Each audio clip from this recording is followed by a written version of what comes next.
पुन्हा एकदा खूप खूप स्वागत आहे आजच्या एका नवीन ब्लॉगमध्ये. आय होप तुम्ही सगळे मस्त असाल आणि स्वतःची काळजी घेत असाल. तर बघताय तुम्ही, आम्ही गावी आलेलो आहोत काल आणि थोडीशी आता अजूनही थंडी आहे. म्हणजे जवळजवळ उजाडलं आहे चांगलं, 7:30 पावणे 8 झाले. पण तरीसुद्धा थोडीशी थंडी लागते, कारण आपल्याला मुंबईला इतकी थंडीची सवय नसते.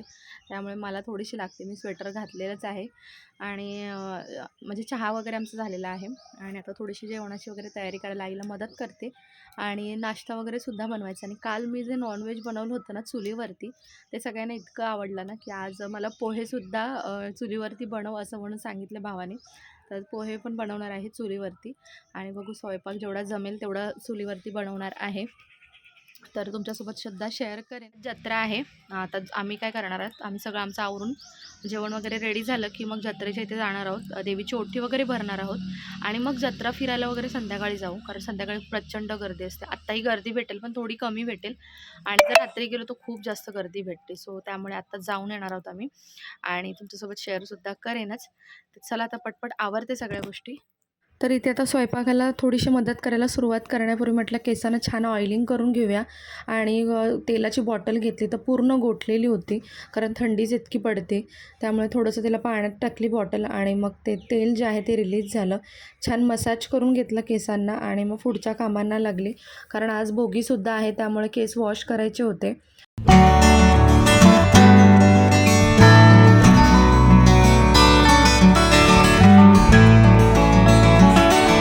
तर इथे वाटणाची तयारी करून दिली आईला. थोडे कांदे आणि लसूण आणि खोबरं जे होतं ते मी चुलीमध्ये छान भाजून घेतलं, कारण सगळा चुलीवरचा स्वयंपाक होता. त्यामुळे तोपर्यंत आई मळ्यातून जी भाजी होती, पालेभाजी, ती घेऊन आली होती. अगदी फ्रेश होती, तुम्ही बघू शकता. तर तीसुद्धा साफ करून दिली आईला आणि आई इथे भाकरी भाजत होती. मला चुलीवर भाकरी भाजायला इतक्या काही जमत नाहीत, तर आईनेच भाजल्या आणि मग आई म्हणाली बाकीचा स्वयंपाक मग तू कर. तर इथे आता पोहे बनवायला घेतलेले आहेत. मी फ्रेश वगैरे झाली आणि पोहे बनवायला घेतलेले आहेत. आणि चुलीचा धग जो आहे ना तो इतका मला लागत होता की चटके बसत होते, कारण आपल्याला कसं डेली आपण चुलीवरती काम करत नाही, त्यामुळे इतक्या गोष्टी आपल्याला माहिती नसतात, टेक्निक्स माहिती नसतात की कोणत्या सेटनी बसलं पाहिजे किंवा काय वगैरे या सगळ्या गोष्टी. तर मी माझ्या पद्धतीनेच बसली होती आणि ते मस्त असं ना पोह्यांचा वाससुद्धा सुटला होता, कारण खूप छान झाले होते चुलीवरचे पोहे. आणि इथे जराशी चूल जी होती ती हालत होती, कारण ही टेम्पररी लावलेली आहे. चूल जी आहे ती आता पॅक करायची आहे थोड्या दिवसांमध्ये, तर ही टेम्पररीच अशी वरच्यावर लावलेली आहे, त्यामुळे ती थोडीशी हलत होती.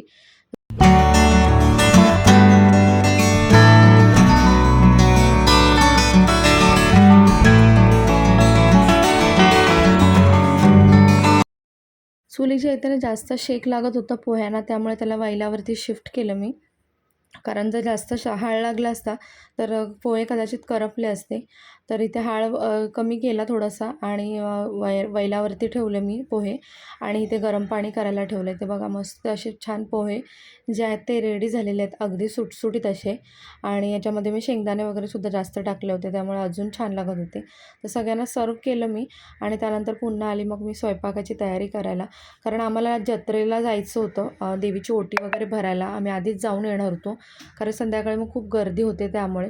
तर त्यामुळे मग आई बाकीची कामं करत होती, तर मी स्वयंपाक करायला घेतला. तरी ते आज पालेभाजी बनवत आहे मी मस्त अशी, आणि त्यासोबत ना जे चणे असतात कडधान्य, तर त्याचीसुद्धा भाजी बनवत आहे. तर मसाला बनवण्यासाठी ना मी सगळं चुलीतच भाजून घेतलं होतं, तुम्ही पाहिलंत ते. आणि त्यानंतर मग थंड झाल्यावर ना त्याला मिक्सरला फिरवून घेतलं, बारीक करून घेतलं. आणि इथे बघा माझी पालेभाजी आहे तीसुद्धा बनत आलेली आहे. पालेभाजी झाली त्यानंतर मग डाळसुद्धा बनवून घेतली आणि भात वगैरेसुद्धा झाला. तर सगळा स्वयंपाक जवळजवळ रेडी झाला.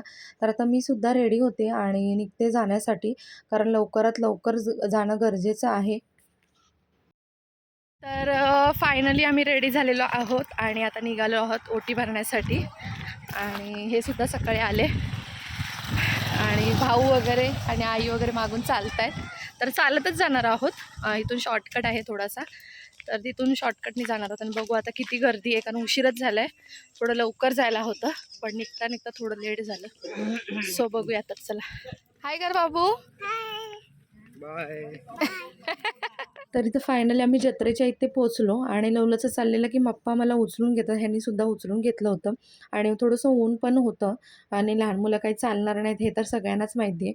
त्यामुळे त्याला उचलून घेतलं आणि त्याची नजर नुसती ना फक्त जे पाळणे वगैरे होते किंवा काही गोष्टी होत्या मुलांच्या आवडीच्या, तर ते तिकडेच त्याची नजर लागली होती. त्याला कसं तरी आम्ही समजवलं की आधी आपण बाप्पा करूया आणि मग सगळ्या गोष्टी करू.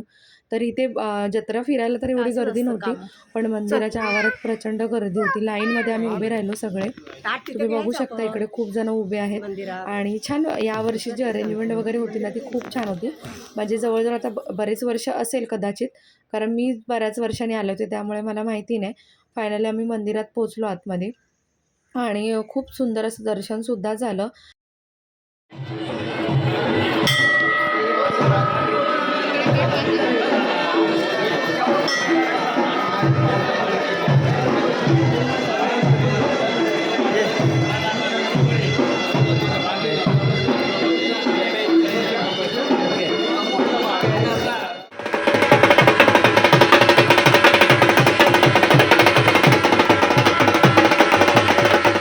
देवीची ओटी भरून झाली आणि इथे जत्रेत आलो आणि मुलं काही हट्ट करणार असं होऊच शकत नाही. त्यांना आम्ही कितीही सांगत होतो की आपण संध्याकाळी फिरणार आहोत, संध्याकाळी सगळ्या गोष्टी घेऊ, तरीसुद्धा ती लोकं काय ऐकत नव्हते.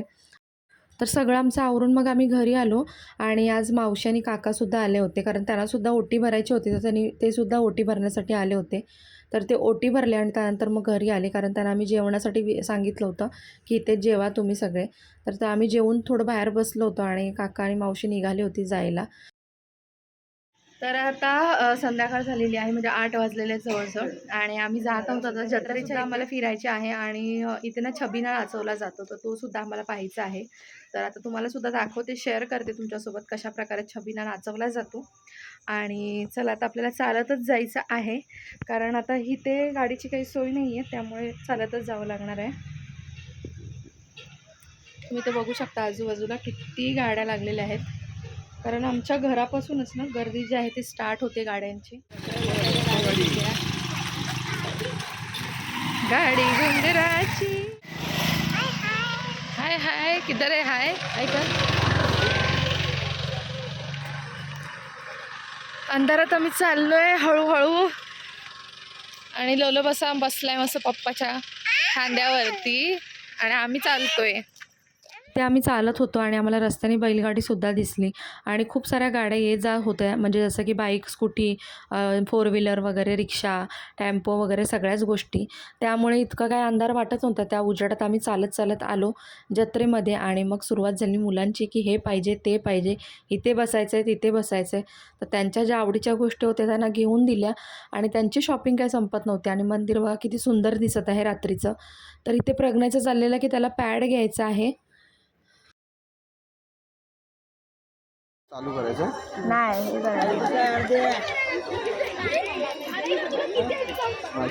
ही लोलोची शॉपिंगची जी एनर्जी होती ती अनदर लेवल होती. बघू शकता तुम्ही किती काय काय गोष्टी घेतलेल्या. त्याला आम्ही सांगितलं तुला जे आवडेल ते घे, तर त्याच्या हातात जितकं मावलं ना त्याने तेवढं सगळं घेतलं. त्यानंतर मग आम्ही इथं आलो खाण्यासाठी. इथे विचार केला होता आम्ही काहीतरी जत्रेत छान खाऊ, पण इतकं काय गावच्या साईडला जसं आपल्याला मुंबई साईडला मिळतं तसं काही मिळत नाही. टेस्ट पण थोडीशी खूप डिफरंट होती आणि त्याच्यामुळे आम्हाला इतकं काही आवडलं नाही. तरी पण मावशी वगैरे आम्ही सगळ्यांनी मिळून एक शेवपुरी घेतली, ती खाल्ली. त्यानंतर मुलांना पाळण्यात, झोपाळ्यामध्ये वगैरे सगळ्या गोष्टी त्यांच्या ज्या आवडीच्या होत्या त्या सगळ्या त्यांच्यासोबत केल्या. कारण आमच्याकडे सुद्धा बराच वेळ होता, कारण छबिना नाचवायला थोडासा वेळ होता. तर त्यानंतर मग अनाऊन्समेंट झाली, तर आम्ही निघालो छबिना बघायला. ते खूप गर्दी होती. आम्हाला वाटलं छबिना आम्ही खूप आरामात बघू, पण पहिले जेव्हा आम्ही यायचो ना त्याच्यापेक्षा खूप जास्त दुपटीने गर्दी होती. आणि मंदिराच्या फेऱ्या वगैरे घेतल्या पालखीने. त्यानंतर मग इथे मैदानामध्ये छबिना नाचवण्यासाठी आला आणि आम्ही जिथे थांबलो होतो ना त्याच्यापासून आम्हाला कितीतरी लांब पट्टीने ढकलून देण्यात आलं, कारण गर्दीच इतकी होती की काय सांगूच शकत नाही. कारण आणि एवढी गर्दी बघून ना मी सुद्धा मुलांना घेऊन आम्ही सगळेच मागे उभे होतो, कारण म्हटलं एवढ्या गर्दीमध्ये जाणं काही योग्य नाही.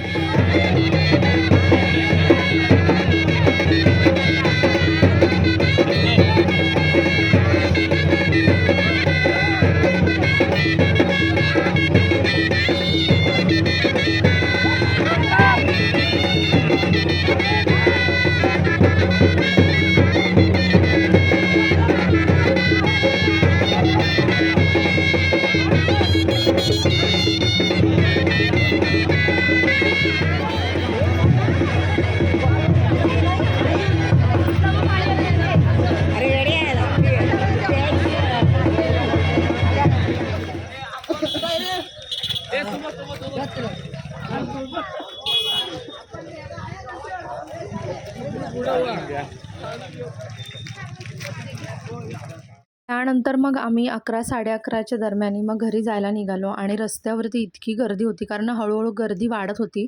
आय थिंक लोकं जेवून वगैरे सगळे जत्रा फिरण्यासाठी निघत होते. त्यामुळे खूपच जास्त गर्दी वाढत होती आणि रस्त्याला तर इतक्या गाड्या होत्या ना, की गाड्या जरासुद्धा हलत नव्हत्या आणि आम्हाला त्यातूनच रस्ता करून जाता येणंसुद्धा कठीण झालं होतं. तरीसुद्धा आम्ही कसं तरी ट्राय करून पुढे आलो आणि जिथून पायवाट जाते म्हणजे हा शॉर्टकटमधून, तर तिथून आम्ही वरती आलो आणि तुम्ही इथे बघू शकता, की पूर्ण रस्त्याला नुसत्या गाड्याच गाड्या दिसतायत. जिथे आम्हाला 10 मिनिटं लागणार होती ना, तिकडे जवळ-जवळ आम्हाला 20 ते 25 मिनिटं लागली या रस्त्यामधून जाण्यासाठी. कारण हे बघा किती गाड्या दिसतायत. चला मग आजचा व्लॉग जो आहे तो मी इथेच एंड करते. आय होप तुम्हाला आजचा जत्रेचा व्लॉग आवडला असेल. जर आवडला असेल तर चॅनलला सबस्क्राईब आणि व्हिडिओला लाईक करायला विसरू नका.